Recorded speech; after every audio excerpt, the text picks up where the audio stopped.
મિત્રો આજે આપણે સંતુલન ચેપ્ટરમાં આગળ વધીએ તો જેમાં સમાન આયન અસર એટલે કે નિર્બળ એસિડ અને નિર્બળ બેઝ માટે જ્યારે તમે કોઈ એસિડ નિર્બળ હોય એને પાણીમાં ઉમેરો ત્યારે એસિડ પોતાના નિયમ પ્રમાણે H+ ઉત્પન્ન કરે.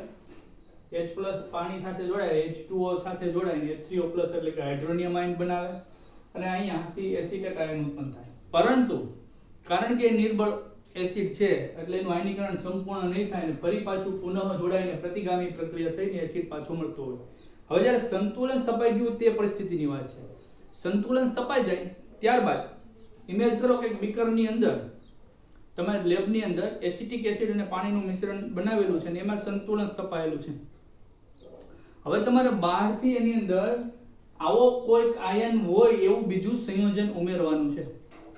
તો આપણી પાસે એક એવું લેબની અંદર આયન છે સોડિયમ એસિટેટ, આ ક્ષાર છે CH3COON અને ક્ષાર છે સંપૂર્ણ આયનીકરણ પામે એટલે આમાંથી એસિટેટ આયન અને Na+ આયન છૂટા પડે જો એને પાણીમાં ઉમેરવામાં આવે તો અહીંયા સમાન આયન કોણ થઈ જાય? Acetate ion. એટલે કે બીકરમાં જે એસિટિક એસિડનું જલીય દ્રાવણ છે એમાં તમે સમાન આયન તરીકે એસિટેટ આયન ધરાવતું કોઈ ગમે એક સંયોજન ઉમેરો તો આ જથ્થો વધારે થાય. એટલે લ-સેટેલિયરના નિયમ પ્રમાણે સંતુલનમાં રહેલી પ્રક્રિયામાં પ્રક્રિયકો કરતા નિપજનો જથ્થો વધે તો વધુથી ઓછા તરફ એટલે કે નિપજથી પ્રક્રિયક તરફ પ્રતિગામી પ્રક્રિયા થાય. અથવા તો તમે HCl લેબમાં અવેલેબલ હોય તો HCl ઉમેરો પાણીમાં તો એમાંથી H+ ઉત્પન્ન થાય જે H3O+ બનાવે. ઓલરેડી H3O+ છે, નવા ઉમેરાણા તો આ બાજુનો જથ્થો વધ્યો એટલે પ્રક્રિયા પ્રતિગામી થાય. પરિણામી થાય શું કે ગમે આ ઉમેરો કા ઉમેરો પ્રક્રિયા પ્રતિગામી થાય એટલે આ ટોટલ જથ્થો ઘટે. એસિટેટનો જથ્થો ઘટે તો વાંધો નથી પણ H3O+ ની સાંદ્રતા ઘટે તો પ્રક્રિયા પ્રતિગામી થાય છે તો H3O+ ની સાંદ્રતા ઘટે તો એસિડિકતા ઘટે ને એસિડિકતા ઘટે તો pH વધતી જાય, 7 ની તરફ આવતી જાય. બરોબર? ગઈકાલે શીખ્યા ને કે pH જેમ 0 ની નજીક એમ એસિડિકતા વધારે ને pH જેમ 7 ની નજીક એમ. માનો કે શરૂઆતી ગાળામાં pH હતી 5 ફોર એક્ઝામ્પલ, કેમ કે નિર્બળ છે એટલે શરૂઆતી ગાળામાં pH 5 હતી પણ આ બધું ઉમેરવાના કારણે પ્રક્રિયા પ્રતિગામી થાય તો pH માં વધારો થાય અને pH વધીને થઈ જાય pH 6 એટલે એસિડિકતામાં ઘટાડો થયો કહેવાય. બરોબર? ત્યારબાદ એને રિલેટેડ સૂત્રો જે ઈઝીલી યાદ રહી જાય છે, તારવણીમાં ન પડાય પણ આ સૂત્રને નોટ ડાઉન કરી લેવાય કે તમારે H+ ની સાંદ્રતા શોધવી હોય ને તમારી પાસે શરૂઆતી સાંદ્રતા હોય 0.1 કે 1 મોલર અને તમારી પાસે એક એસિડના Ka નું મૂલ્ય આપ્યું હોય તો આ બે મૂલ્યોના આધારે તમે H+ ની સાંદ્રતા શોધી શકો. H+ ની સાંદ્રતા મળી જાય તો આપણી પાસે સૂત્ર છે pH log H+. તો આને આધારે તમે કોઈ પણ એસિડની pH ઈઝીલી શોધી શકો. અને બીજું સૂત્ર થાય છે OH- ની સાંદ્રતા બરાબર √Kb * C. તો તમે સાંદ્રતા જાણતા હોય બેઝ માટે Kb નું B for base K એટલે અચળાંક તો એના તમે રૂટ સ્ક્વેર કાઢીને OH- ની સાંદ્રતા શોધી શકો. અને OH- ની સાંદ્રતા મળી જાય તો સૂત્ર છે POH બરાબર log OH- અને એના આધારે તમને POH મળી જાય. POH મળી જાય એટલે સીધું સૂત્ર છે pH + POH બરાબર 14 અને આ POH ને 14 માંથી બાદ કરી નાખો એટલે તમને pH મળી જાય. તો આ બે સૂત્રના આધારે બહુ ઈઝીલી ક્વિક તમે દાખલો ગણી શકો. તો આ સૂત્રને યાદ રાખો. બીજું હેન્ડરસન અને હેસલબેક નું ડાયરેક્ટ સમીકરણ છે કે તમને pKa આપ્યું હોય, પોટેન્શિયલ આપી દીધું હોય અને C સાંદ્રતા જેનું તમે લોગ લઈ શકો. તો સાંદ્રતા કેવી હોવાની? તો સાંદ્રતા મોટા ભાગે આવી હોવાની. સાંદ્રતા 0.1 0.01 તો તમે 0.1 ને 10 ની -1 ઘાત કહી શકો. બરોબર? અને એનું log C મેળવો એટલે log C એટલે 10 ની -1 ઘાત log 10 ની જે ઘાત હોય એનો જવાબ બને એટલે -1 તો log C નો જવાબ -1 બને. તો આ રીતે ઈઝીલી શોધી શકાય. માનો કે તમારે આ H+ શોધીને pH મેળવીને એવું બધું લાંબુ નથી કરવું તો તમને Ka આપ્યું હોય તો Ka નું પોટેન્શિયલ મેળવી લેવાનું. એની માટેનું સૂત્ર છે pKa log Ka. બરોબર? તો એના પરથી pKa મેળવી લેવાનું અને સાંદ્રતાનું log C મેળવી લેવાનું. તો આ સૂત્રના આધારે ડાયરેક્ટ pH મળે. બંને રીતે તમે pH મેળવી શકો જો તમારી પાસે K અને C નું મૂલ્ય હોય K અને pK માં ફેરવો અને C ને log C માં ફેરવો એટલે pH બરાબર 1/2 pK - log C. Similar pOH મેળવવા માટે 1/2 Kb ને pKb માં ફેરવો અને C ને log C માં ફેરવો તો આ સૂત્ર અથવા આ સૂત્ર અથવા આ સૂત્ર જે સૂત્ર તમને ઈઝી પડે એના આધારે દાખલો ગણવો પણ યાદ રાખી લેજો સૂત્રને ભૂલશો નહીં. ત્યારબાદ તમને એસિડ અને બેઝ નું મિશ્રણ આપવામાં આવેલું હોય અને એ મિશ્રણ માટે pH શોધવાની વાત થઈ હોય ત્યારે તમારે 1 2 અને 3 વસ્તુનું ધ્યાન રાખવાનું છે. માનો કે સાંદ્રતા નોર્માલિટીમાં આપી છે તો તમારે એસિડ ને નોર્માલિટી ને n1 કહી દેવાની બેઝ v1 કહી દેવાનું કદને બેઝ ની નોર્માલિટી n2 કહી દેવાની બેઝ ના કદને v2 કહી દેવાનું આ ગુણાકાર ચેક કરવાનો જો એસિડ માટેનું મૂલ્ય મોટું આવે આની કરતા તો સમજી લેવાનું કે દ્રાવણ એસિડિક મિશ્રણ છે એટલે કે જેટલું બેઝ છે એની કરતા વધુ સાંદ્ર એસિડ છે તટસ્થીકરણ થાય એટલે વધુમાંથી ઓછું બાદ કરવાનું n1 v1 ના મૂલ્યમાંથી n2 v2 બાદ કરવાનું છેદમાં કુલ કદ બંનેનું કદ. એવી જ રીતે જો n1 v1 નું મૂલ્ય n2 v2 ના મૂલ્ય કરતા ઓછું થાય તો સમજી લેવાનું કે મિશ્રણ બેઝિક છે. આવા સંજોગોમાં OH ની સાંદ્રતા મળે અહીંયા H ની કેમ કે મિશ્રણ એસિડિક હતું અને મોટા મૂલ્ય n2 v2 માંથી નાનું મૂલ્ય n1 v1 બાદ કરવાનું છેદમાં એ બંનેના કદનો ગુણોત્તર કરવાનું OH ની સાંદ્રતા મળે એના પરથી pOH મળે એના પરથી pH મળી જાય બરોબર. અહીંયા H ની સાંદ્રતા મળે એના પરથી ડાયરેક્ટ pH મળી જાય H લખો કે 3O લખો બે ઇક્વલ થાય અને જો આ બંનેનું સાંદ્રતા n1 v1 બરાબર n2 v2 સરખું થઈ જાય તો તટસ્થીકરણ થઈ ગયું ગણાય કેમ કે બંને હરખું તો એની pH 7 ગણાય.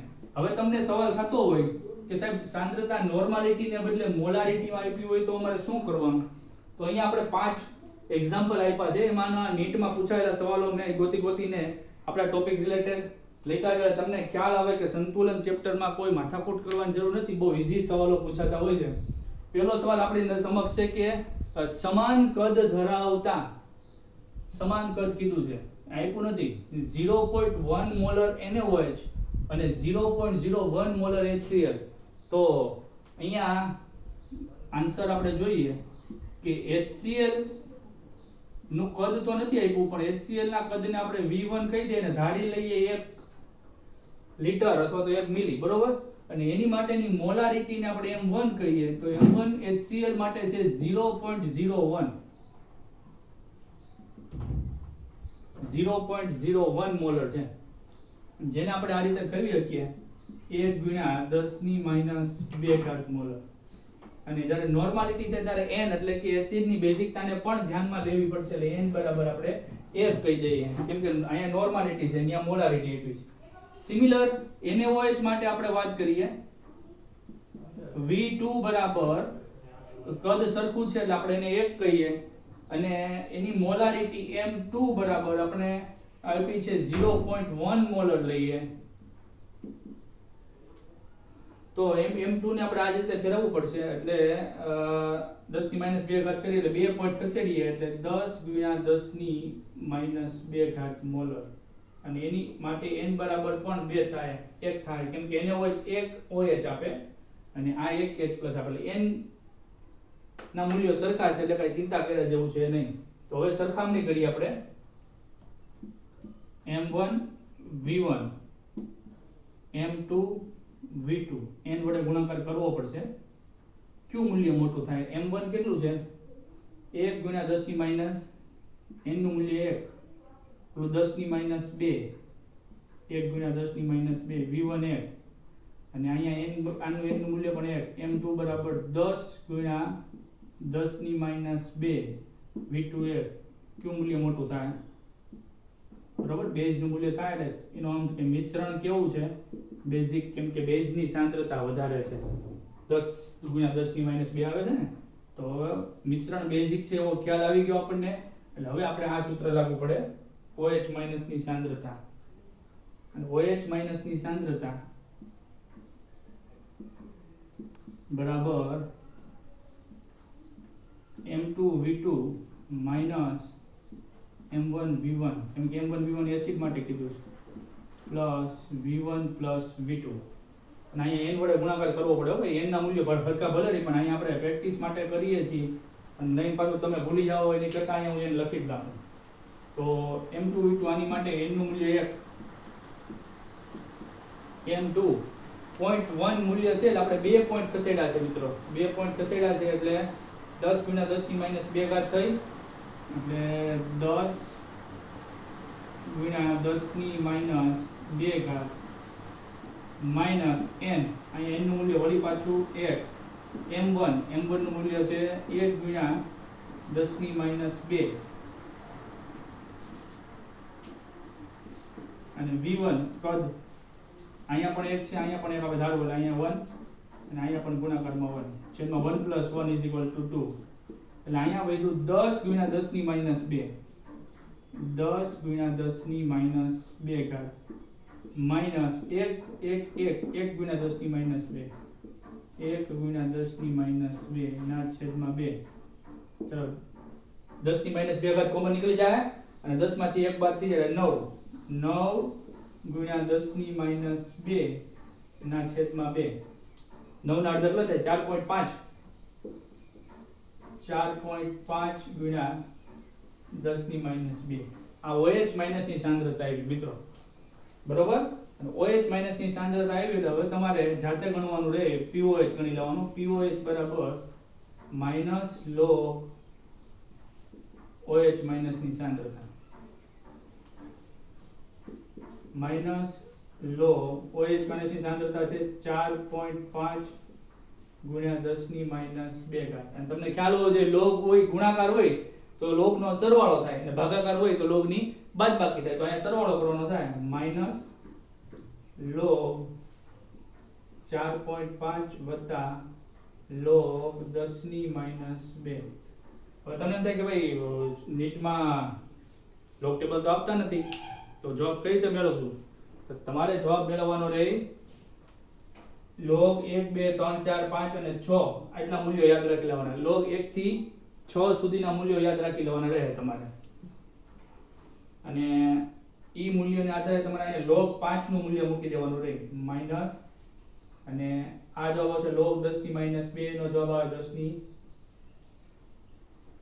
માઈનસ 2 નો જવાબ આવશે 10 માઈનસ 2 ઘાત અને log 5 નું જે કાંઈ મૂલ્ય આવે એ મૂકી દેવાનું અને એના આધારે તમે જવાબ લાવશો એટલે મેં જોયેલું છે pH નું મૂલ્ય આવે છે ઓલમોસ્ટ 1.23 pOH 1.23 અથવા 1.27 જવાબ આવે છે અને એ 1.27 ને આપણે આ સૂત્રમાંથી બાદ કરો કેમ કે pH plus pOH is equal to 14 તો pH બરાબર 14 minus pOH 14 માંથી 1.27 કે 1.23 બાદ કરો જવાબ આવે 12.65 તો આપણો આજનો જવાબ 12.65 બહુ ઈઝીલી છે બહુ સરળતાથી 1 મિનિટમાં ગણી શકાય એવો સવાલ છે ત્યારબાદ બીજા સવાલ તરફ આગળ વધીએ 2013 ની અંદર પૂછાયેલા 3 સવાલો જે આપણે ભૂતકાળમાં જે ટોપિક જોઈ ગયા એને રિલેટેડ છે તો 2013 ના 3 સવાલો પહેલો સવાલ છે કયા સંયોજનમાં ઇલેક્ટ્રોનની ઉણપ હોય છે ઇલેક્ટ્રોનની જો તમે ડોપિંગ શીખી ગયા હોય ફિઝિક્સમાં અને કેમિસ્ટ્રીમાં ઘન અવસ્થા ચેપ્ટરમાં તો સમૂહ 13 છે ને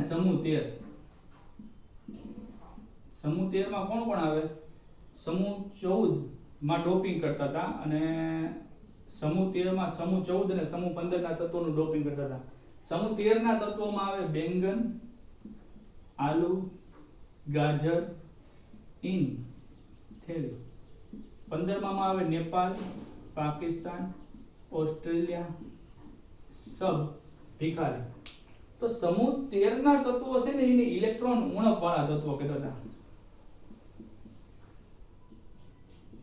કોઈ સંયોજનો બનાવે તો એમાં ઇલેક્ટ્રોન ઉણપ હોય જ કેમ કે એની પાસે 3 જ ઇલેક્ટ્રોન છે એટલે એમાં જે sp3 સંકરણ થાય એમાં ચોથી કક્ષક ખાલી જાય 1 2 3 ઇલેક્ટ્રોન છે sp3 સંકરણ થાય ચોથી કક્ષક ખાલી રહે એટલે સમૂહ 15 ના તત્વો છે ને એમાં સંયોજકતા ઇલેક્ટ્રોન 5 છે એટલે આને આપણે ઇલેક્ટ્રોન સમૃદ્ધ તત્વો કહેતા હતા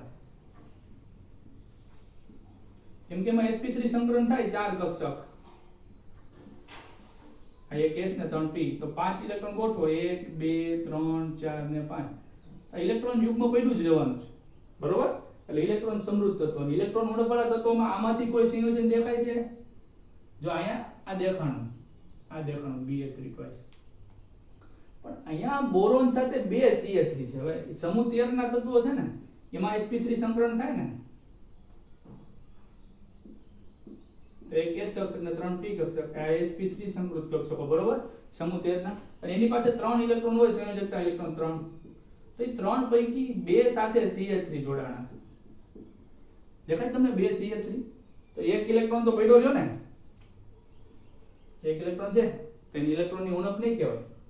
પણ BH3 માં કેવું થાય? BH3 ટ્વાઇસ 2 વખત છે, તો BH3 માં માનો કે હાઇડ્રોજન હાઇડ્રોજન હાઇડ્રોજન, જો આ ખાલી કક્ષક પડી રહી, દેખાય? એટલે ઇલેક્ટ્રોન ઉણપ વાળું સંયોજન કહેવાય. આ C જો થોડોક ટ્રિકી બનાવ્યો છે પણ છે ઈઝી. પછીનો સવાલ, નીચેનામાંથી કોણ લુઈસ એસિડ તરીકે વર્તે છે? તો આપણો શોર્ટકટ છે SV, બેદા, એટલે કે એસિડ કે જે ઇલેક્ટ્રોનનો સ્વીકાર કરે, બેઝ કે જે ઇલેક્ટ્રોનનો દાન કરે. તો કોણ ઇલેક્ટ્રોન યુગ્મ સ્વીકારી શકે? સમૂહ 13 ના તત્વો કે જેની પાસે ઇલેક્ટ્રોન ઉણપ છે, એની પાસે કક્ષક ખાલી પડી હોય. આ સમૂહ 15 ના તત્વો તો ઇલેક્ટ્રોન સમૃદ્ધ છે, તો દાન કરે, તો એ તો બેઝ થાય ને. તો એમાં ઇલેક્ટ્રોન લુઈસ એસિડ એટલે SV સ્વીકારી શકે એવું કોણ છે? આ તો લિગેન્ડ છે, દાન કરે. આ પણ લિગેન્ડ છે, દાન કરે. ફોસ્ફરસ સમૂહ 15 નું તત્વ, એ પણ દાન, તો એ તો બેઝ છે ને.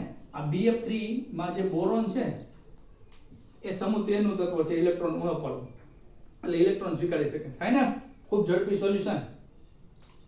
પછી 2013 માં પૂછાયેલો સવાલ કે પ્રબળ એસિડ કયો છે? હવે 4 ઓપ્શન્સ જોવો તો બધા એસિડ છે. તેમાં ચારેમાંથી સૌથી પ્રબળ કયો છે એવો પૂછ્યો છે. તો H2SO4 પણ પ્રબળ એસિડ છે. HClO3 ને બાદ કરો તો HClO4 H2SO3. તો સૌથી પ્રબળ કોણ? તેમાં ઓક્સિડેશન આંક ગણવાનો રહે. ઓક્સિડેશન આંક ગણતા આવડતો હોય એ વિદ્યાર્થીઓને ઝડપથી જવાબ મળી જાય. સલ્ફર નો ઓક્સિડેશન આંક ગણો, સલ્ફર મેન છે, તો 4 દુ 8, આનો -8, આનો +2, એટલે +8 થાવો જોઈએ. સલ્ફર નો 6 છે, +8 -8 ઇક્વલ થઈ ગયું HClO3 નો ઓક્સિડેશન આંક ગણો, બરોબર. એમાં ક્લોરીન નો ગણવાનો છે. 3 2 6 -6 અને +1, +6 થાવો જોઈએ, -6 છે, એટલે આનો +5 રાખીએ, એટલે +5 ને +1 +6 -6 તટસ્થ થઈ ગયું.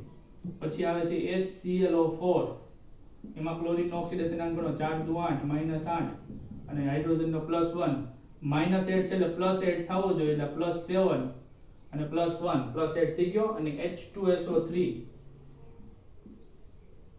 તો સલ્ફર નો ઓક્સિડેશન આંક ગણો, 3 2 6 -6 અને +2 -6 છે એટલે +6 થાવો જોઈએ. તો જેનો ઓક્સિડેશન આંક વધારે છે ને એને એટલા ઇલેક્ટ્રોન ગુમાવ્યા છે, કેમ કે +7 ક્યારે થયું હોય? 7 ઇલેક્ટ્રોન ગુમાવ્યા હોય. એનો અર્થ એમ કે 7 ઇલેક્ટ્રોન મેળવવાની વૃત્તિ દર્શાવે. 7 ઇલેક્ટ્રોન મેળવવું SV એટલે કે એસિડ થયો. તો સૌથી વધુ ઇલેક્ટ્રોન કોણ સ્વીકારી શકે? આ 6 સ્વીકારી શકે, આ 5 સ્વીકારી શકે, આ 7 સ્વીકારી શકે, અને આ 4. તો એસિડ જે ઇલેક્ટ્રોન સ્વીકારે છે એને એસિડ કહેવાય. તો જે વધુ ઇલેક્ટ્રોન સ્વીકારે છે એને વધુ એસિડ કહેવાય કે ન કહેવાય? એટલે સૌથી પ્રબળ એસિડ HClO4 છે, અને પરક્લોરિક એસિડ કહે. અને મો કદાચ સવાલ તમને ચડતો ક્રમ પૂછ્યો હોય તો તમને ચડતો ક્રમે આપી શકાય. જો આનું ઓક્સિડેશન આંક ઓછું એટલે આ સૌથી ઓછો પ્રબળ, પછી આ +5 HClO3, પછી H2SO4 અને પછી HClO4. ઇન શોર્ટ તમને શોર્ટકટ આપી દઉં કે જેનો ઓક્સિડેશન આંક વધુ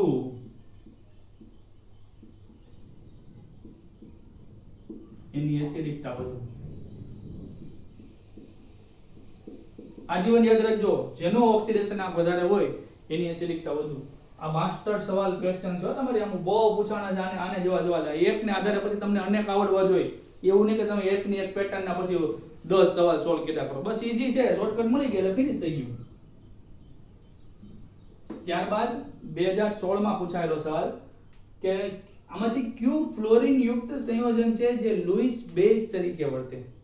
લુઈસ બેઝ SV, બેદા, બેઝિક, જે દાન કરી શકે. દાન કરી શકે કોણ? જેની પાસે હોય એ દાન કરે, એટલે કે ઇલેક્ટ્રોન યુગ્મ જેની પાસે પડ્યો હોય એ દાન કરે. હમણાં જ આપણે જોયું 15મા સમૂહના તત્વો છે, ઇલેક્ટ્રોન સમૃદ્ધ છે, તો આ 13મો સમૂહ. ફોસ્ફરસ 15મો સમૂહ, 14મો સમૂહ, 14મો સમૂહ કાશી ગયે સંત પ્રભુ, કાશી કાર્બન સિલિકોન. તો PF3 કે જે ઇલેક્ટ્રોન સમૃદ્ધ છે એ લુઈસ બેઝ તરીકે વર્તે. અને સમજવું હોય તો તમારે આપણે ઓલો નિયમ છે સૂત્ર પ્રમાણે સંકલન લગાડો. n = 1/2 ફોસ્ફરસ 15મો સમૂહ 5 એકલ બનતી 3 5 ને 3 8 ભાગ્યા 2 એટલે n બરાબર 4, n બરાબર 4 એટલે લોન પેર ની સંખ્યા ગોતી દો એટલે ખબર પડી જાય લોન પેર ઇલેક્ટ્રોન હોય તો એ દાન કરે. n ની વેલ્યુ 4 માઈનસ એકલ બંધ થી 3 ડબલ બંધ થી કોઈ નહીં, જો આવો એક લોન પેર અને ક્લબ અબંધકારક ઇલેક્ટ્રોન યુગ્મ હોય તો ઇલેક્ટ્રોન યુગ્મ દાન કરે. તો આ 2016 વાળા વિદ્યાર્થીઓને ખૂબ સરળતાથી આવડ્યું છે.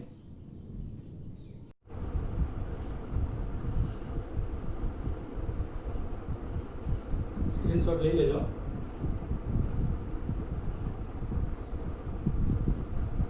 હવે આપણે જે ટોપિક શીખવા જઈ રહ્યા છીએ એને કહી શકાય કે હાર્ટ ઓફ ધીસ ચેપ્ટર, સંતુલનનું હૃદય કહી શકાય. એવું મારું કહેવાનું કારણ એ છે કે છેલ્લા 32 વર્ષમાં નીટમાં જે સવાલો પૂછાણા છે એનો અભ્યાસ કર્યો તો જાણવા મળ્યું કે સૌથી વધુ સવાલો તો પીએચ, ક્ષારની પીએચ અને વફર દ્રાવણોની પીએચના સવાલો છે. તો સમજવું જરૂરી છે, એટલે એક્યુરેટ રહેજો બહુ ખૂબ જ. બોર્ડમાં લખાણ છે એની કરતાં વધારે સમજૂતી છે. ક્ષાર અને તેનું જળ વિભાજન કરવાનું. પહેલા તો ક્ષાર કોને કહેવાય એ સમજવું પડે. તો નોર્મલી તમારા મગજમાં એવું છે કે એસિડ અને બેઝને ભેગા કરો એટલે ક્ષાર અને પાણી બને, રાઈટ. પણ એ બનેલા ક્ષારનું તમે જળ વિભાજન કરો એટલે કે એને પાણીમાં નાખો તો એ ઉષ્મા શોષક પ્રક્રિયા છે. ડેલ્ટા એચ નું મૂલ્ય ધન એટલે કે ગરમી આપવી પડે તો ઓગળે. ફોર એક્ઝામ્પલ મીઠું ઓગાળવું છે તો તમે દ્રાવણને સ્ટરિંગ કરો છો, બરોબર?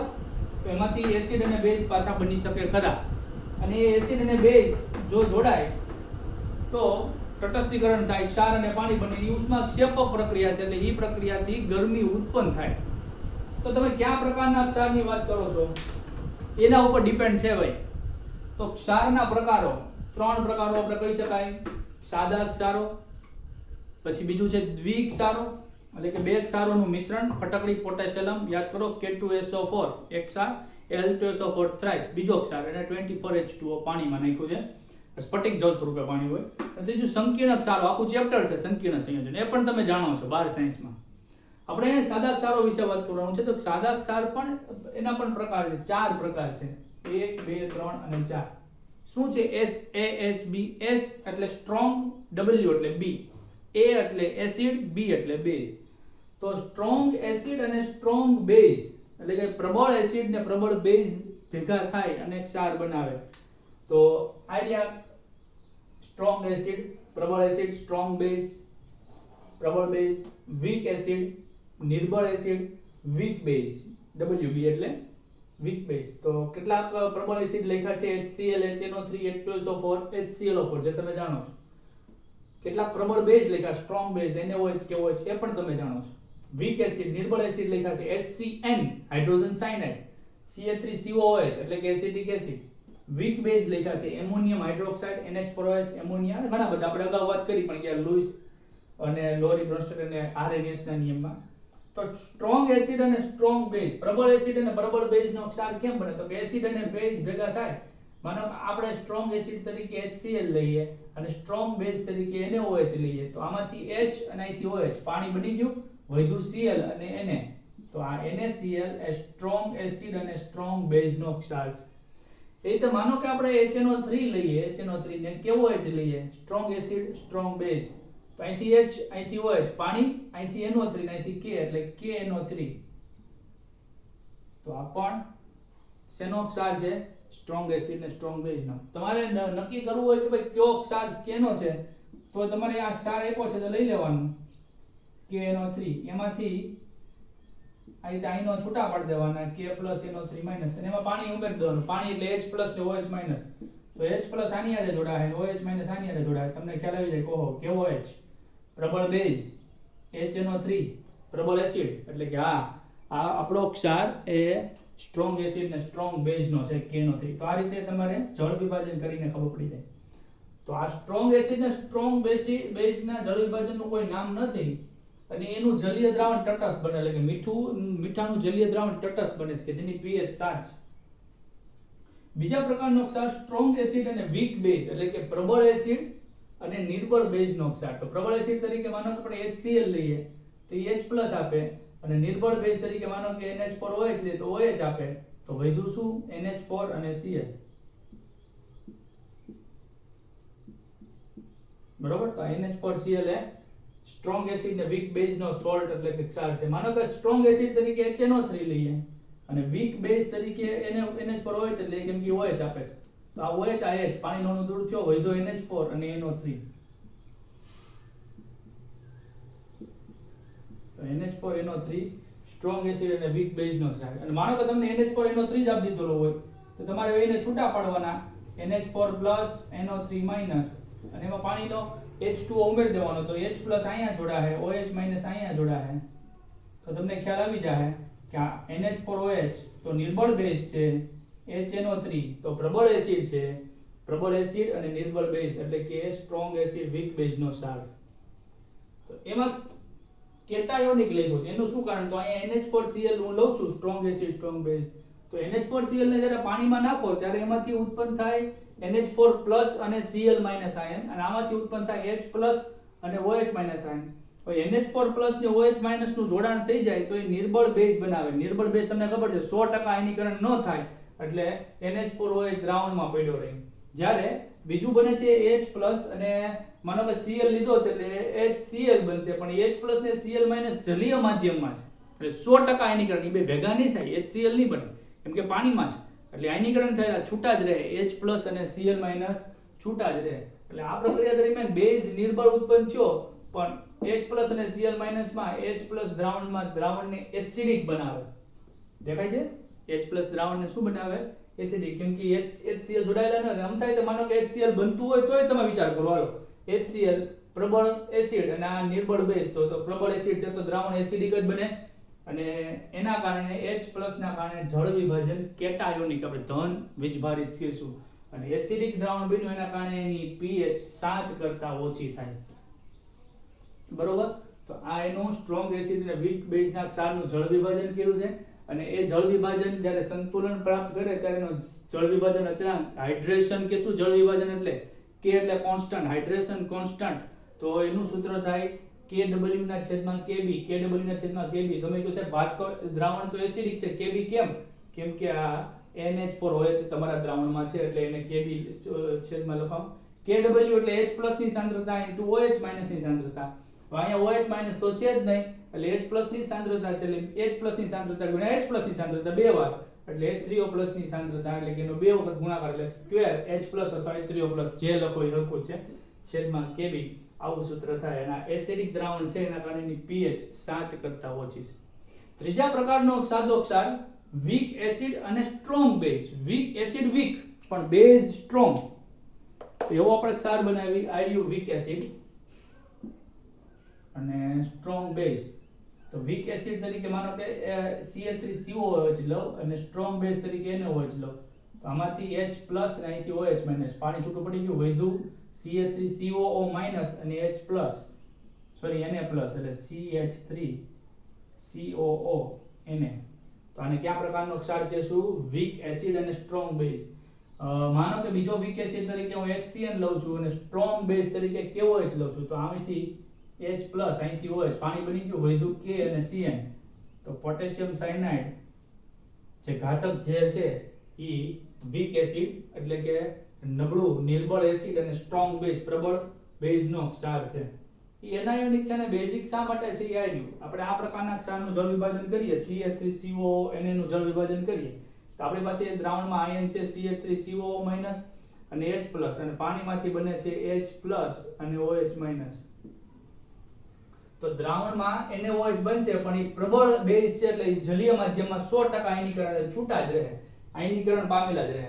પણ CH3COO અને H એટલે કે જે એસિડ બનાવે છે એ નિર્બળ એસિડ છે જેનું 100% આયનીકરણ થતું નથી, એટલે એ દ્રાવણમાં COOH સ્વરૂપે પડ્યું રહે એટલે એ નિર્બળ એસિડિક ગુણધર્મ ધરાવે છે, અને એ દ્રાવણની અંદર મુક્ત OH- ની કારણે આ દ્રાવણ સ્વભાવે કેવું થાય? બેઝિક થાય. અને બીજી રીતે વિચારો ને, માનો કે NaOH અને આ પ્રબળ એસિડ, આ પ્રબળ બેઝ અને નિર્બળ એસિડ.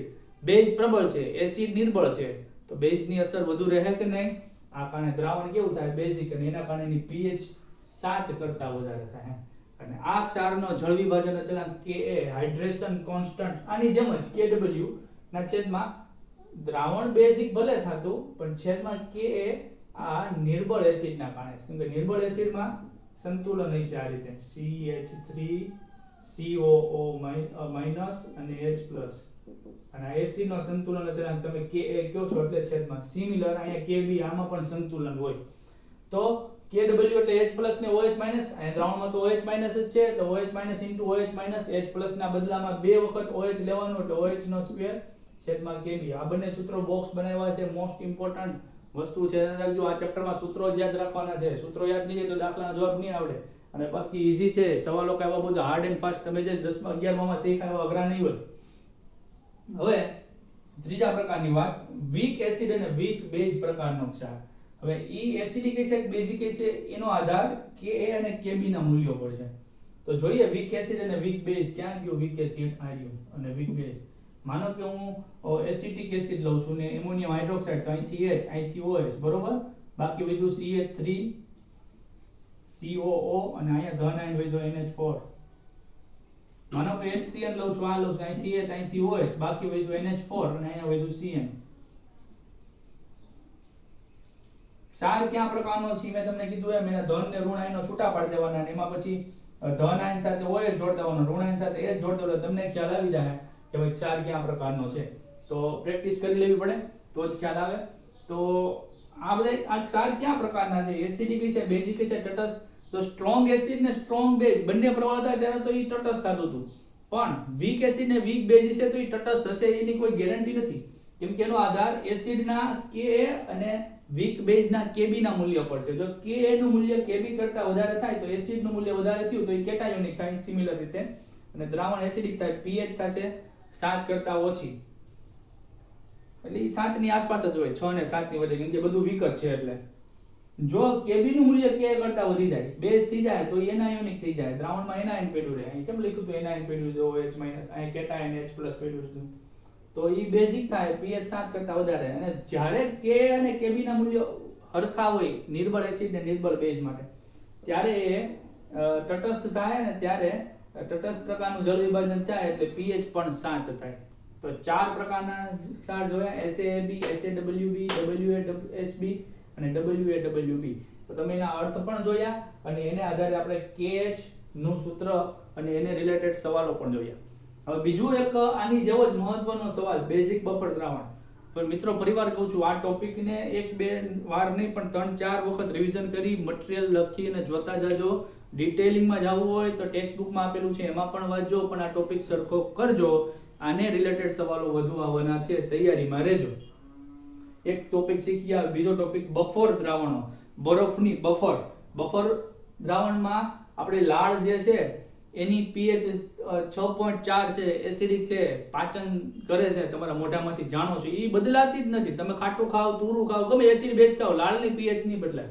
સિમિલર તમારા બ્લડની pH 6.5 to 7 તટસ્થ નથી. આ બ્લડ એસિડિક છે તમારા લોહી સ્વાદે, પણ એ pH પણ બદલાતી નથી. યુરિનની pH 7.35 એ પણ બદલાતી નથી. તો એ આપણા શરીરમાં રહેલા કુદરતી બફર દ્રાવણો છે. તો બફર દ્રાવણો કોને કહેવાય કે જે દ્રાવણોમાં, કયા દ્રાવણોમાં, જે દ્રાવણોમાં અતિ અલ્પ પ્રમાણમાં એસિડ કે બેઝ ઉમેરો, બહુ ઓછું ઉમેરો, ઢગલો નહીં કરવાનો, બરોબર. અને ઈ એસિડ કે બેઝ એ પાછા કેવા ઉમેરવાના, નિર્બળ ઉમેરવાના. કઈ કે બફર દ્રાવણ છે તમે એમાં એસિડ નાખી દો અને પછી લઈને આયલાઓ કે સાહેબ જોવો જી આ તમે કહેતા હતા બફર છે પણ આની pH તો બદલાઈ ગઈ. તો મારે તમને બે સવાલ પૂછવા પડે કે પહેલા તો તે એસિડ કેટલું નાખ્યું, તમે કીધું મેં નાખ્યું સાહેબ 20-25 મિલી નાખ્યું, નો હાલે. બીજું પૂછ્યું કે તે એસિડ કેવો નાખ્યો, તે કીધું સાહેબ મેં તો પ્રબળ એસિડ ગરમા ગરમ HCl H2SO4 નાખી દીધો, ઈ નો હાલે. તમારે કેવો એસિડ નાખવાનો, નિર્બળ કે નિર્બળ એસિડ કે નિર્બળ બેઝ નાખવાનો, અને અતિ અલ્પ 1, 2, 3 કે 4, 5 મિલી, આમ ઢગલો નહીં કરી દેવાનો 20-25 મિલી. ફરીવાર, જે દ્રાવણોમાં અતિ અલ્પ માત્રામાં એસિડ કે બેઝ કે પછી પાણી, એ પછી ગમે એટલું ઉમેરી શકાય, બરોબર. 1 લિટર 2 લિટર 5 લિટર ગમે એટલું પાણી ઉમેરી દો, છતાં તેની pH માં ફેરફાર ન થાય, આને બફર દ્રાવણો કહેવાય. અને આ બફર દ્રાવણો કુદરતે 3 બનાવ્યા છે, લાળ, બ્લડ અને યુરિન. અને એમાં જો ફેરફાર આવે તો આપણે વિવિધ પ્રકારના રોગના ભોગ બનીએ. એ તો પછી આપણા ઉપર છે. કુદરતે તો બહુ સરસ રચના બનાવી હતી, પણ આપણે સમજીએ નહીં ને. હશે એ જવા દો, બાયોલોજીમાં અંકુર સાહેબ શીખવાડશે. પણ આપણે બફર દ્રાવણોની વાત કરીએ તો બે પ્રકારના બફર દ્રાવણો હોય, એસિડિક બફર દ્રાવણ અને બેઝિક બફર દ્રાવણ.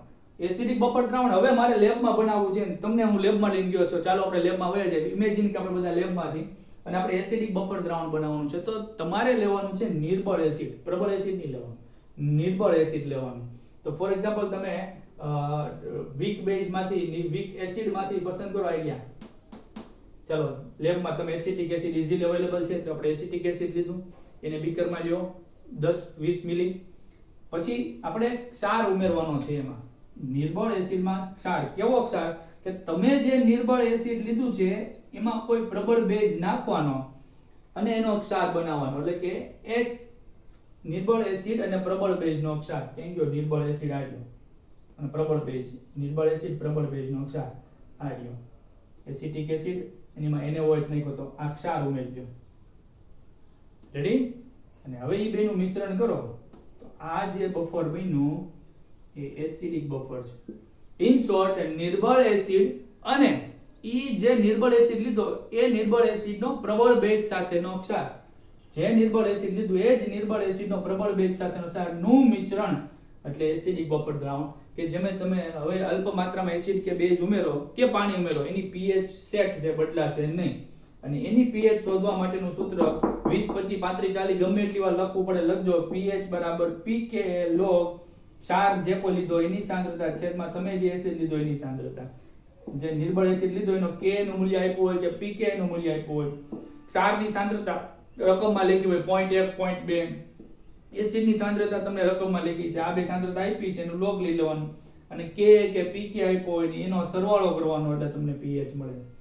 ચાલો બેઝિક બફર દ્રાવણ બનાવી. તો સિમિલર આ જ રીતે તમારે એક નિર્બળ બેઝ લેવાનો છે. કેમ કે નિર્બળ બેઝ, વીક બેઝ આયા NH4OH નથી. તો ઇઝીલી તમારે લેબમાં 6 નંબરની બોટલમાં એમોનિયાનું દ્રાવણ હતું, તો તમે એમોનિયાનું દ્રાવણ લીધું ટેસ્ટ ટ્યુબમાં થોડું, બરોબર. બીજી એક ટેસ્ટ ટ્યુબમાં તમારે ક્ષાર બનાવવાનો છે. કેવો ક્ષાર? એટલે તમે જે નિર્બળ એસિડ લીધો એ જ નિર્બળ એસિડનો પ્રબળ એસિડ સાથેનો ક્ષાર. તમે બીજી એક ટેસ્ટ ટ્યુબમાં NH4OH લીધું અને પ્રબળ એસિડ તરીકે તમે માનો કે અંદર HCl નાખ્યો.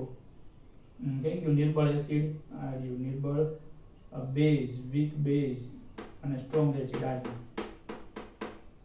રહ્યું વીક બેઝ. તમે NH4OH લીધો, એમાં સ્ટ્રોંગ એસિડ HCl નાખ્યો, તો આ બેનો ક્ષાર કેવો બને? OH H2O દૂર થઈ ગયું, NH4Cl આ રહ્યું NH4Cl. તો ઈ ક્ષાર તમે બીજી ટેસ્ટ ટ્યુબમાં બનાવ્યો NH4Cl, અને તમે લીધેલા નિર્બળ એસિડની એક ટેસ્ટ ટ્યુબ અને ક્ષાર એ બેને ભેગા કરી દો, NH4OH અને NH4Cl ને ભેગા કર્યા તો ઈ બફર બને. પણ કેવું બફર બને? બેઝિક બફર બને. તો તમારે ઓળખવું પડશે. માનો કે આ મિશ્રણ આપી દીધું, તમને પૂછવામાં આવે કે આ કેવું બફર દ્રાવણ છે, તમે એસિટિક એસિડ જોઈ ગયા અને એસિટિક એસિડનો NaOH નો ક્ષાર જોઈ ગયા, તો સાહેબ એસિડિક બફર છે. તમે NH4OH જોઈ ગયા, કાં તો નિર્બળ એસિડ છે, અને NH4OH નો HCl સાથેનો ક્ષાર જોઈ ગયા, સાહેબ આ તો બેઝિક બફર છે. તો આ રીતે તમે બફરને ઓળખવા પડશે. ફોર એક્ઝામ્પલ અહીંયા હું એક બફર લખું,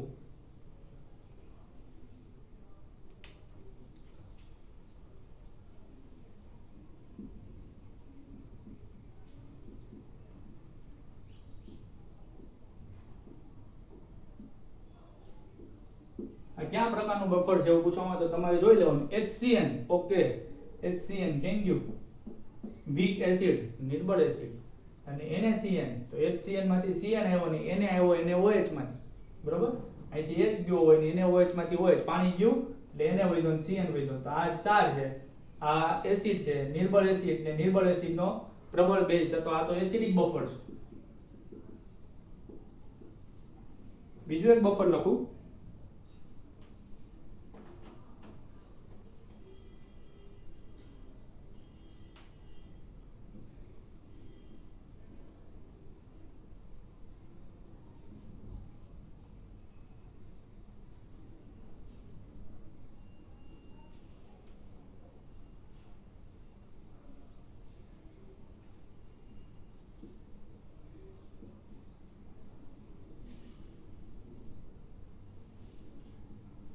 કયા પ્રકારનું બફર છે? તમે જોઈ ગયા NH4OH એટલે વીક બેઝ, નિર્બળ બેઝ, સરસ. અને NH4NO3 મેં તમને કીધું કે આ ક્ષાર કયા પ્રકારનો ઓળખવો હોય તો ધન ને ઋણ આયનો છૂટા પાડી દેવાના. ધન આયન સાથે પાણીનો OH અને ઋણ આયન સાથે તો HNO3 અને NH4OH. તો NH4OH તો વીક છે, આ બરોબર છે, પણ HNO3 સ્ટ્રોંગ એસિડ છે. તો સરસ, સ્ટ્રોંગ એસિડ અને વીક બેઝ નો ક્ષાર છે અને એની સાથે વીક બેઝ છે, તેનો અર્થ કે આ બફર દ્રાવણ બેઝિક છે. અને બેઝિક બફર દ્રાવણની pOH મળે ને, કેમ કે એ તો બેઝિક છે, તો POH નું સૂત્ર આની જેવું છે કે મને pH બરાબર pKa લખ્યું એમ POH બરાબર આગળ ભૂલી જાવ POH બરાબર pKb પ્લસ log ક્ષારની સાંદ્રતા બેઝિક બફર છે એટલે બેઝની સાંદ્રતા સિમિલર જ છે અહીંયા pKa ની બદલે pKb ક્ષાર તો બે માં છે અહીંયા એસિડિક બફર છે જે બેઝિક બફર છે એટલે છેદમાં બેઝ પણ એની pH શોધવી હોય તો સૂત્ર છે ને pH POH બરાબર 14 તો pH બરાબર 14 POH તો POH નું આખું જે સૂત્ર છે ને 14 માંથી બાદ કરી દો એટલે pH મળી જાય રેડી આ સૂત્રોની મદદથી આપણે દાખલા ગણીશું